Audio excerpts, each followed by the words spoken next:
You're really moving into that shoebox? Clara flicked her sunglasses to the top of her head. I thought you were joking. I handed the landlord the last envelope and closed the mailbox. It's temporary. Clara glanced at the chipped paint on the stairwell. You used to say that about Daniel. I turned. You came to help or to gloat? I brought your old kettle, she said, holding up a crumpled paper bag. You left it in Mom's attic. Thanks. She didn't hand it to me. Just stood there in her spotless blazer, heels tapping the sidewalk, eyes skating over the rust-stained windows. This place smells like student debt, she muttered. You should have fought harder for the condo.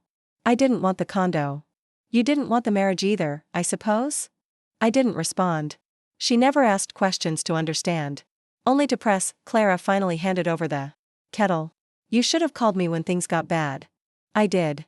She smirked. Oh, right. That sad little voicemail. Clara. I'm not saying it wasn't hard, she said, adjusting her bracelet. But you chose this. Letting him walk away without a fight. Giving up the house. All for some noble version of yourself. I didn't give up. I let go. She laughed. Not loud. Not shrill. Just soft, amused, polished. Like it came from deep in her throat and nowhere near her heart. It knocked the air out of me. You think it's funny? Not funny. Ironic. She walked toward her car. You always thought you were the stable one. The moral compass. And look, now you're living above a laundromat with a box fan and a broken kettle. I followed. Why did you really come? She turned, the afternoon sun slicing across her face. I wanted to see it for myself. The fall. I opened my mouth, then closed it again. Clara tilted her head. You never understood power. You cling to people, not positions. And you think that's strength? I think that's why you're here, and I'm not. A bus rumbled past. She didn't flinch. I forgave you for what you did with Mom's will, I said, my voice low. I told myself you were grieving. I was, she said. And I was also smart enough to hire a lawyer. You didn't. You lied. You hesitated. We stared at each other. The kettle handle burned in my palm. I placed it on the sidewalk. Clara's eyes dropped to it. Still won't argue. Still won't scream. What would that change? Maybe you'd feel something. I feel plenty. She arched a brow. Sure doesn't show. I stepped closer. You want to see it? You want to see what I feel? For a second, something flickered in her. Not fear. Clara didn't do fear, but something close. She blinked. You really think you've won, I said, my voice steady. Because you have the better zip code. The designer shoes. Because I didn't tear him apart in court. Didn't you? I exhaled.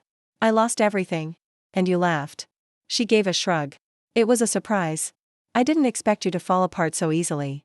I nodded slowly. Neither did I. Silence stretched, then she said, You'll survive this. I will. But you'll never get the house back. I don't want it back. No, she said, amused. What do you want then? I'll let you know. Clara opened her car door and paused. Don't be dramatic, okay? You're not the first woman to get divorced. No, I said. But I might be the last one to underestimate you. She studied me, one hand still on the door. Then she smiled, small, sharp. You're learning. I didn't smile back. She slid into the car, started the engine, and rolled down the window. Call me when you stop sulking. Maybe I'll take you to lunch.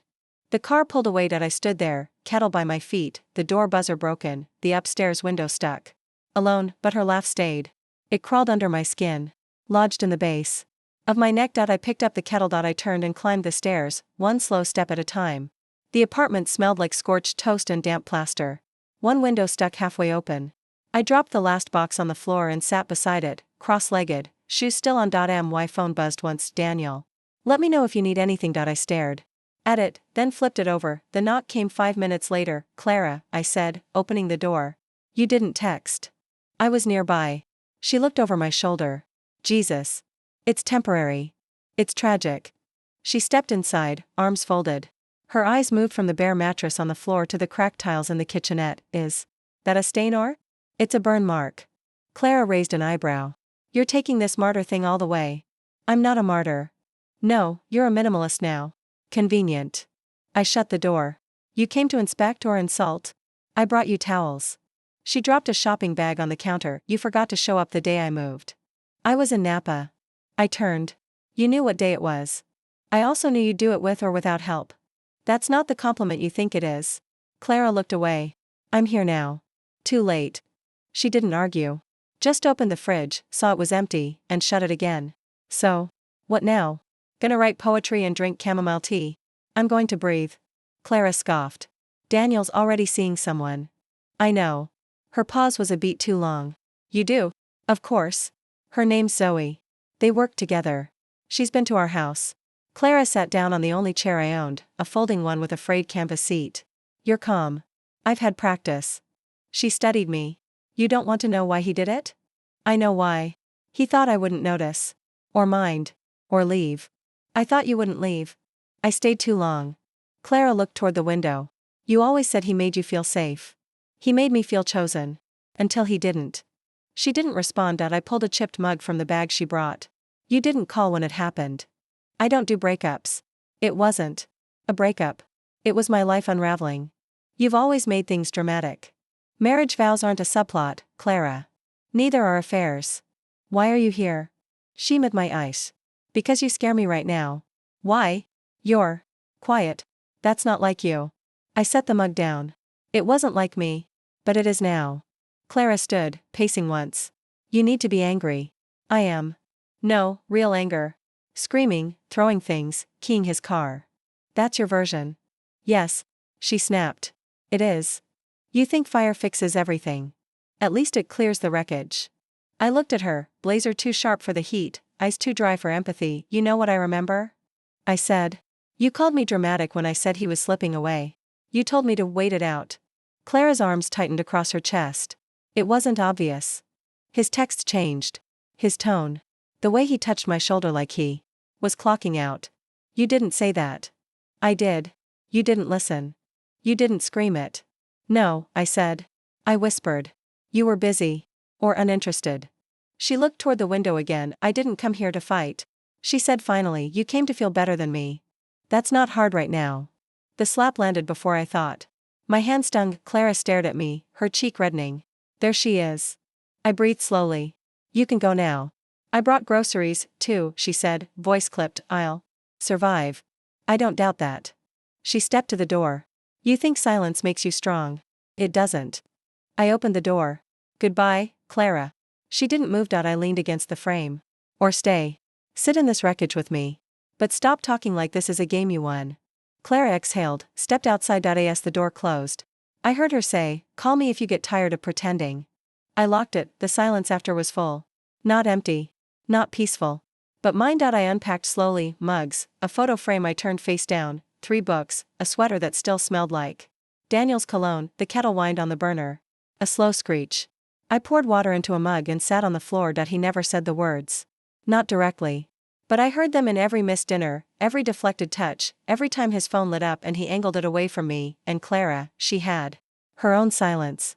She just wielded it like a blade. I sipped the tea. This was what was left. No furniture. No marriage. No sympathy, but the air tasted real. Bitter and real. The courtroom was too cold. I kept my hands folded in my lap while Clara sat 2 rows ahead, spine straight, heels crossed. She didn't glance back. Not once. Your Honor, Attorney Carver began, the document presented today clearly outlines our client's right to the property in question. My stomach didn't flinch. I'd stopped expecting justice months ago. Objection, my lawyer said, quieter than I needed him to be. There was a verbal agreement with the deceased. Verbal agreements, Carver cut in, don't override notarized amendments. Especially one signed in the presence of 2 witnesses and a certified legal representative. I didn't speak. I watched Clara tilt her head slightly, lips barely moving. She was smiling. The judge ruled 30 minutes later. No fanfare. No sympathy. The property known as 112 Pine Hollow Lane shall remain in the possession of Ms. Clara Ashwood as stipulated. I stood. Clara didn't dot as we filed out. Carver turned to her. Congratulations. Thank you, she said, loud enough for me to hear. Outside, I waited by the fountain. Clara approached, adjusting her sunglasses like paparazzi might appear. You look tired, she said. You look pleased. I am. That house was never really yours. She told me it would be. Clara shrugged. She told me a lot of things. She told me she trusted me to care for it. That I understood what it meant to her. Well, Clara said, she changed her mind. Or maybe she lied. Either way, the signature was real. I studied her face. You talked her into it. I reminded her who handled the bills when she got sick. Who paid for her hospice care when you were too busy playing house with Daniel. I visited every week. You brought flowers. I brought insurance paperwork. She was my mother too. Clara stepped closer. Then you should have fought harder. But you never do you? You knew I couldn't afford the appeal. That's not my fault. It's not, I said. It's who you are. She smiled again. Practical? No. Ruthless. She brushed invisible lint off her blazer. Don't pretend to be shocked. You're not stupid. No, I said. Just sentimental. Carver walked past us, nodding once at Clara. We'll file the final papers this week. She nodded back. Bill me. I watched him disappear around the corner. You wanted that house, I said. Not for the space. Not for the history. Just because I did. Clara didn't deny it. I loved that garden, I continued. I loved the way Mom painted the kitchen every year, no matter how chipped it got. She made terrible color choices. She trusted you with money. She trusted me with her memories. Clara's eyes flickered. Well, memories don't pay the mortgage. I wasn't planning to sell it. I am. I inhaled once. That's what this was? An asset. An opportunity. Not a home. Not anymore. We stood in silence. A breeze lifted her hair, and she didn't fix it. You don't grieve, I said, I do. Efficiently. That's not a virtue. It's survival. For what? I asked. What war are you fighting that you think I'm the enemy? She hesitated. You always had the soft things. The favor. The softness. I had to be sharp. You chose. Sharp. No, she said. I was handed it. You were held. I didn't argue. She looked away first. I should go. I have a meeting. Of course. She turned to leave, then paused. You can visit the house before it's listed. I won't. She nodded, lips pressed. Suit yourself.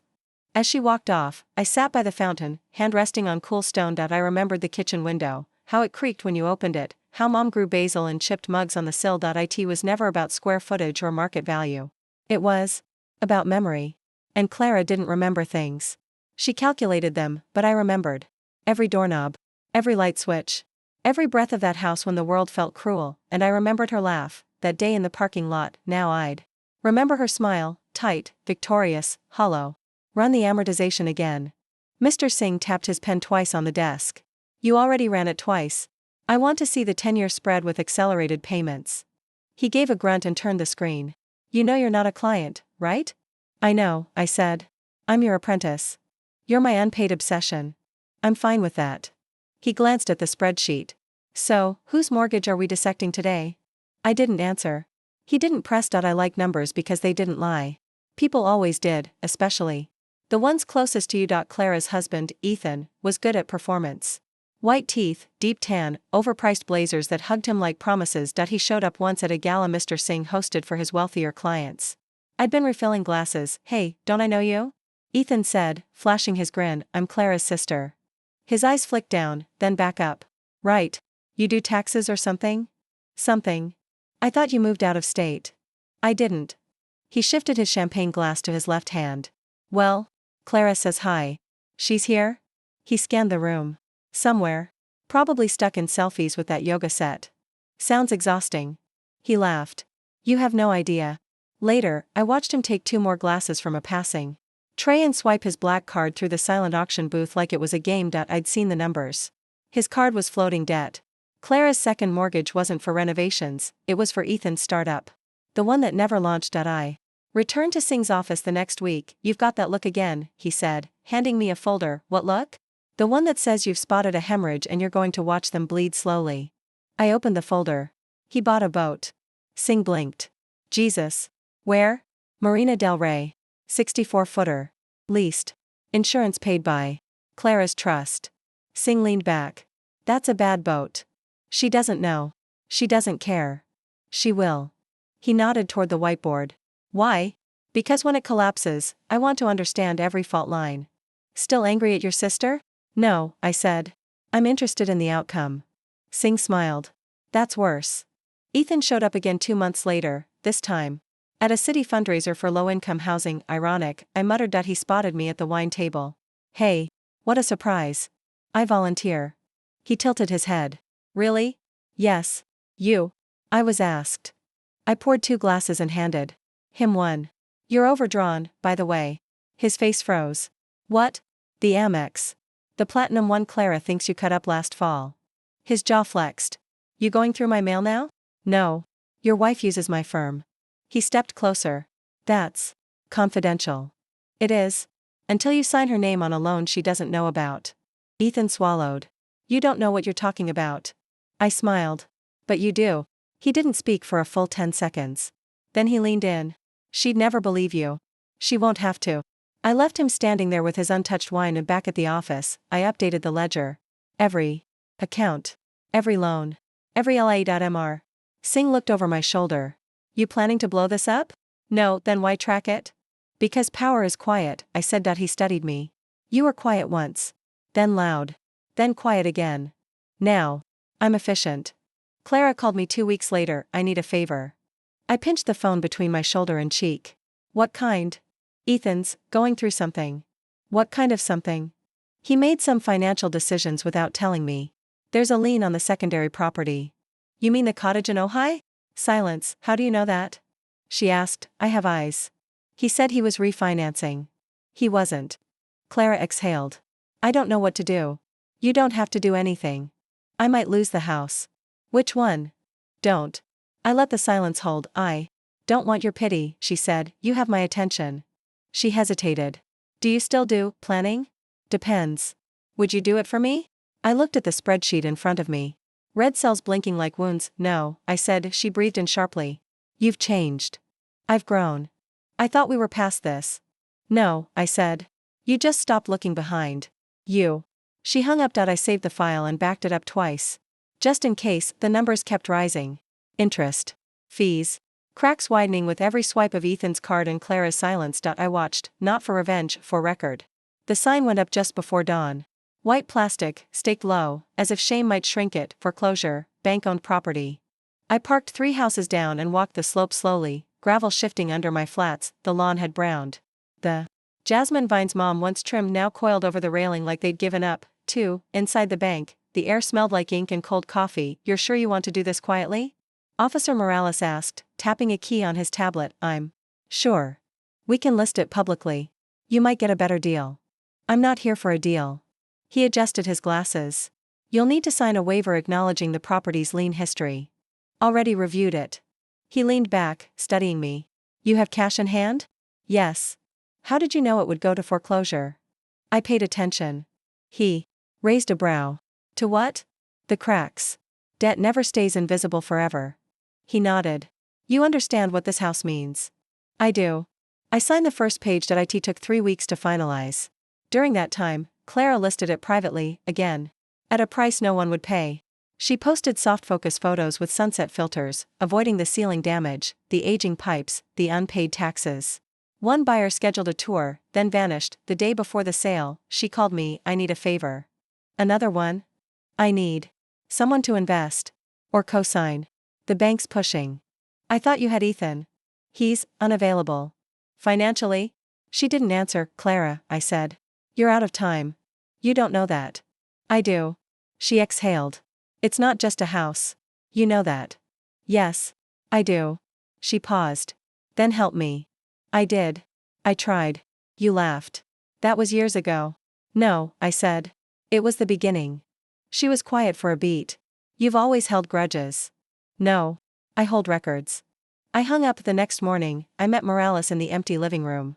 The walls still smelled like lemon oil and old regret. He slid the last document across the counter made from our mother's old breakfast nook. You're the official owner. I signed it. Not yet. He checked his watch. Transfer will show by end of day. We walked out to the porch. She tried hard, he said. I know. She'll be surprised. No, I said. She always knew she couldn't keep it. He looked at me. Why didn't you buy it outright before it foreclosed? She wouldn't have sold it to me. He gave a slow nod. But now it's yours. I watched the hill dip below us, the town stretching quiet in the distance. Now it's home. The pen glided smoother than I expected. Black ink. Neat strokes. My full legal name on the signature line. No hesitation. Kelly tucked a strand of hair behind her ear. That's the last one. I nodded. She looked down at the papers. I have to notify the previous owner. You do? She's your sister? Yes. Kelly winced slightly. I didn't realize. You used a different last name. I kept my married name. Oh. She closed the folder slowly. Does she know? She'll find out. She hesitated. You want me to wait? Or call her now? I looked at the window. Morning light pooled against the glass like it had nowhere else to be. Now is fine. Kelly cleared her throat and pulled out her phone. She stepped just a foot away, close enough for me to hear, far enough to pretend I couldn't. Hi, Clara? Yes, it's Kelly from Ridgeview Realty. Yes, that's right. The sale finalized this morning. A pause. Longer than it needed to be. Yes, it closed. I wanted to let you know the buyer's identity, per the notification clause. Another pause. I imagined Clara still in bed, blinds drawn, silk pillowcases rumpled beside her like a ruined promise. The buyer was Eliza Ward. Silence on Kelly's end. I could hear Clara now, muffled, rising. No, not the same Ward. Her. Kelly glanced back at me, eyes tight. Yes, she said carefully. The one you mentioned in the original file. Her sister. A beat of nothing. Then Kelly stiffened. No, I didn't know they were related when she first submitted. I watched her turn slightly away, embarrassed by proximity to fallout. Yes. Yes, she paid in full. Cash. Her hand trembled once, briefly. I respected her for not dropping the phone. No. I'm sorry, I can't undo a signed deed. A pause. No, Clara, I'm not mocking you. She pulled the phone back slightly and turned to me. She wants to speak with you.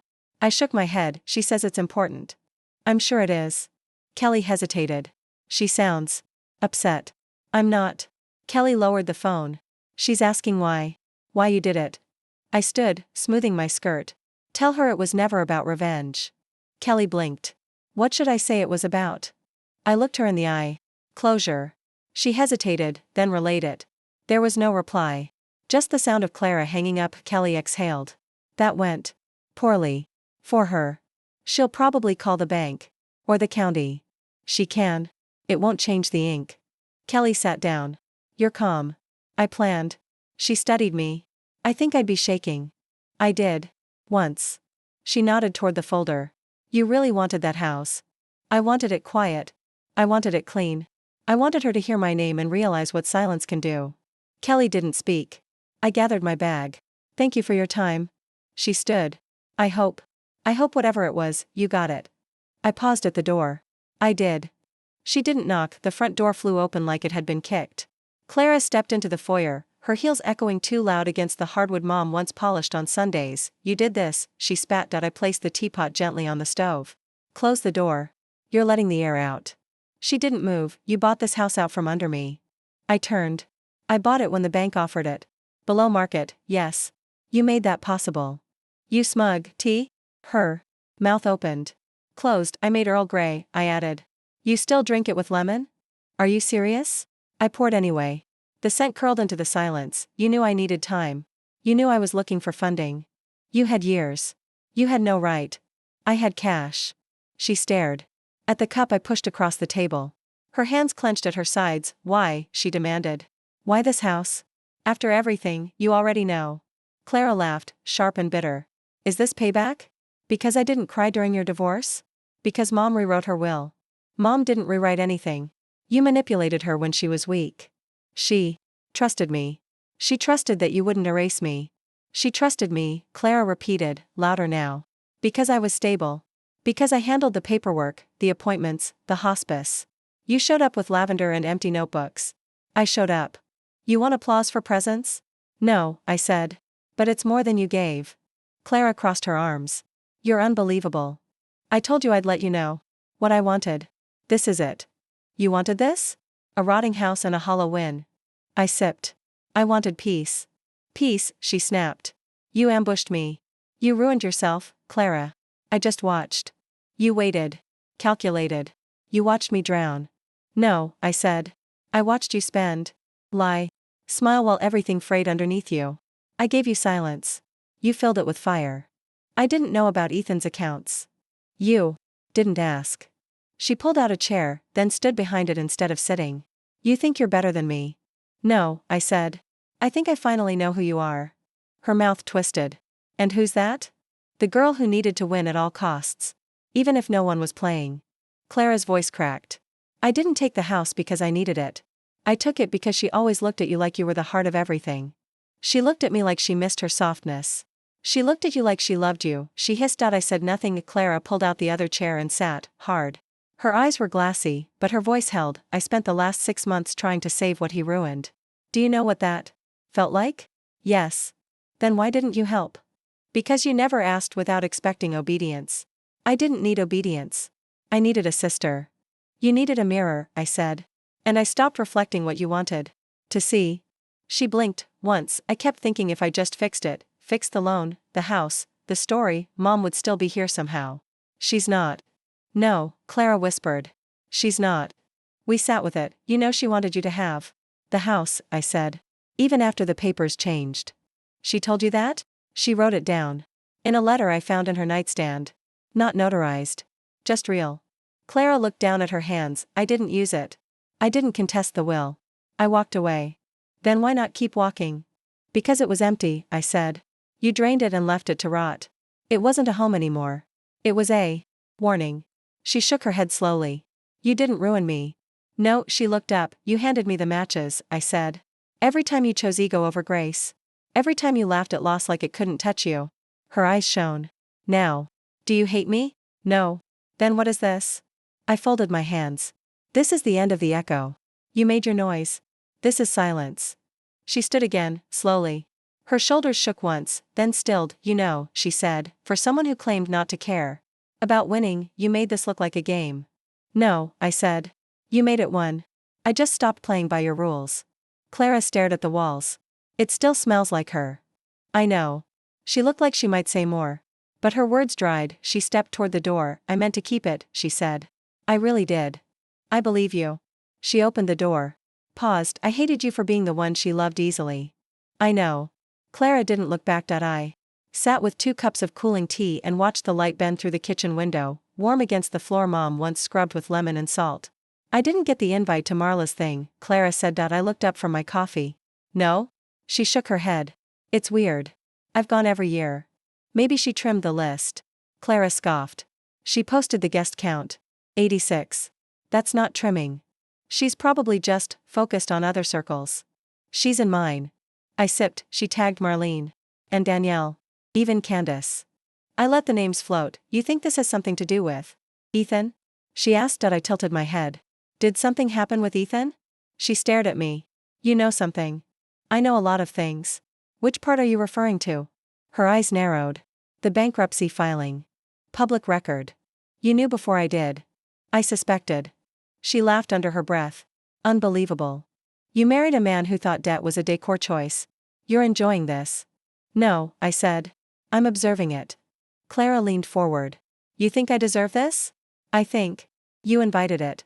She looked away. He forged your signature twice, I added. You settled the debt to avoid prosecution. That's not unlucky. That's a pattern. Don't lecture me. I'm not, I said. I'm done with that. She went quiet. Her hand toyed with the napkin edge. It's like they're waiting, she murmured. Who? The women. Our circle. They're waiting for me to apologize for something I didn't do. Maybe they're just not pretending anymore. She blinked. Pretending what? That they respected you. Her voice dropped. You think I was just tolerated? I think you built a glass throne. You sound smug. No. I sound like someone who used to stand beside you, holding the curtain while you performed. Clara's mouth tightened. I didn't ask for a spotlight. You demanded it. Every room. Every gathering. You needed to be envied. You mistook fear for admiration. You're rewriting things. I'm just repeating them out loud. She stood, pacing. People are petty. That's what this is. Gossip. 1 bad quarter and they want me exiled. No, I said. It's not 1 quarter. It's 20 years of being cruel in a pretty dress. She spun. You think I'm cruel? I think you're careless. That's not the same. It is when people bleed from it. Her hands curled. So what now? You sit here like some impartial judge while I unravel? No. I sit here and drink my coffee. Your unraveling is gravity. Clara stared at me. You think you didn't push? I stopped holding the safety net. That's not the same as pushing. She sat down again. I miss Mom. I know. She always knew what to say. Not always. But she saw through people. Clara's voice cracked. She would have forgiven me. She always did. Will you? I met her eyes. Do you want forgiveness, or a reset? What's the difference? One means you face what you did. The other means you pretend it didn't happen. She didn't answer. Outside the cafe window, 2 women passed, Dana and Simone. They used to cling to Clara like ivy. They didn't stop. They didn't wave. Clara saw them too. Her eyes followed them until they disappeared. I used to host brunches, she said quietly. Every Sunday. I know. I'd set the table the night before. Coordinate colors. Handwrite name cards. Yes. I thought it mattered. It did, I said. To you. No, she whispered. To all of us. Until it didn't. I leaned back. Maybe now you know who never needed a seat at that table. She nodded once. And maybe you were the only one who should have had one. I said nothing. She looked down at her hands. I lost them all. No, I said. You lost your armor. The people who stayed in the room were never yours. She wiped her eyes fast. I hate crying in cafes. Then stopped choosing war zones for coffee. A soft laugh escaped her. You always hated these people. No. I hated who you became around them. I hated it too. That's something, I said. She reached for her bag. I'm not asking you to fix it. Good. But maybe. Next Sunday, she said, standing, you could come by. Just for an hour. I looked at her. No brunch, she added. No table settings. Just coffee. I nodded slowly. We'll see. The key turned smoothly. I stepped inside without ceremony. No ribbon, no flowers, no Clara, just the hush of wood remembering my footsteps. The walls were yellow, too yellow. Her compromise between cheer and caution. I opened the windows wide. And let the light in. The next morning, I started with the kitchen. Sanded the cabinets, peeled the sun-warped wallpaper. Painted everything bone white. You're always painting something, she used to say, brushing past with a wooden spoon. What are you covering up now? I wasn't covering this time. I was revealing. The garden was worse off. Vines strangled the rosemary bush, and the blood-red rosebush, her favorite, was nearly skeletal. I dug through dry earth for the roots. You're wasting time, Clara said once, standing in the doorway. In heels, arms folded. It's cheaper to replace. I'm not planting for price. You think she'd notice? I think she already did. I replaced the soil. Bought mulch. Watered at dawn. The rosemary came first, tough, determined. The lavender next. Softening the edges. The roses would take time. They always did. In the evenings, I moved room to room. I found her perfume bottle tucked in a drawer. The scent still clung to the cap. I didn't cry. I put it back gently. The living room creaked. When I moved the couch. I didn't mind. I left space where the record player used to sit. An echo of music lingered there anyway. I ran my fingers along the fireplace mantel. Dust, then smooth wood. She used to line it with dried hydrangeas. You keep strange trophies. I'd told her once, they were alive, she said. That's what matters. I left the mantel bare. In the guest room, I opened the old cedar chest. Her letters were still there. Notes to friends. Grocery lists in looping cursive. One envelope addressed to me, and signed out, I hope you forgive me for making things so heavy. I folded it shut and tucked it in the drawer by my bed. That night, I slept with the window open. The wind carried the smell of rosemary through the room. The next morning, I painted the hallway. Clara called while I was rinsing the brushes. Do you need anything? She asked. No, just checking. I'm fine. She paused. It's strange, you being there. It isn't. She was always loud in that house. Not always. Not with me. Another silence. Is it quiet now? Clara asked. Yes. She exhaled like she might say more, then didn't. I'll let you go. I hung up and returned to the hallway. The paint dried unevenly on one wall. I didn't mind. It looked like breath. That afternoon, I sat on the back steps with tea. The rosemary brushed my ankle. A bee hovered near the lavender but didn't land. I didn't move. The house didn't feel claimed. It felt returned. The knife slid through the pear like silk. Clean, unbothered. I arranged the slices on the chipped ceramic plate and poured water into the glass with the crack down one side. Mom never replaced it. A breeze drifted through the window. The screen rattled once, then settled. Outside, the lavender bent like it was listening. I took the plate to the table. One chair. No centerpiece. The sunlight pooled on the floor in soft, uneven shapes, and then I laughed. It wasn't loud. It wasn't sharp, just a small sound from somewhere deep, unstuck at last. I set the plate down and leaned against the counter, not the kind of laugh that mocks or wounds. The opposite of Clara's, years ago, in that parking lot when everything I'd built had collapsed. No. This was rounder. Warmer. Almost surprised to be real. I hadn't planned it. I didn't need to. My phone buzzed on the windowsill, unknown number. I let it ring. I rinsed the knife and wiped it dry. The kettle clicked. I poured tea without measuring, without watching the steep. There was no one to host, no performance to uphold. I could hum if I wanted. I could dance if I felt like it. I didn't, but I could. The silence in the room wasn't heavy anymore. It listened. It breathed. Saturday a finch landed on the garden fence. Picked something from the rosemary and flitted off. I took a bite of pear. Sweet. Firm. Unapologetic, then I laughed again.